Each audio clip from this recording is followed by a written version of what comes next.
choro e fica aqui comigo, que até sempre gira. Eu já sei que eu amo você. 4 meses tempo, eu te imploro paciência. Eu vim do céu por causa do amor. No quinto faltam 4 e eu aposto que os presentes já estão vindo em rosa ou azul. E quando chega o sexto, todo mundo já vê que você não anda sozinha. No sétimo eu já tenho lencinhos com meu nome. Desculpa, pai, mas elas são minhas. Se é tempestade, todo medo, se for arrependimento, por favor, tira daí. Você ainda não me tem inteiro, nem me conhece direito, mas já posso te ouvir. E quando a barriga for crescendo, você ainda vai ser linda. Preciso te ver. Seca o choro e fica aqui comigo, que até sempre chega. Eu já sei que eu amo você.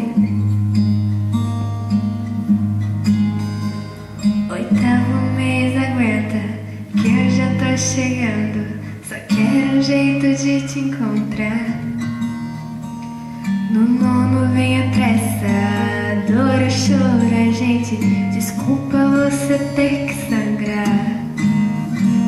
E por mais uns anos você vai fazer planos, pensando se eles servem pra mim.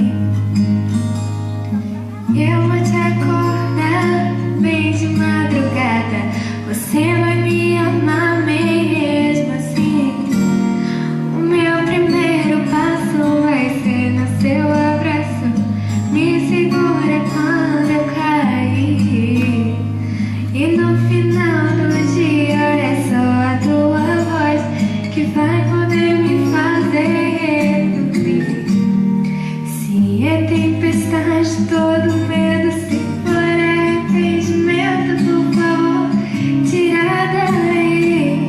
Você ainda não me tem inteiro, nem me conhece direito, mas já posso te ouvir. E quando a barriga for crescendo, você ainda vai ser linda. Nem preciso te ver.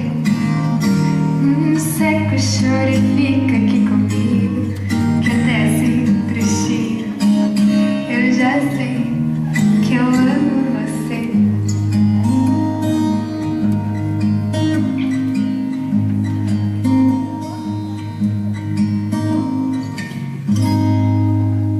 Feliz Dia das Mães!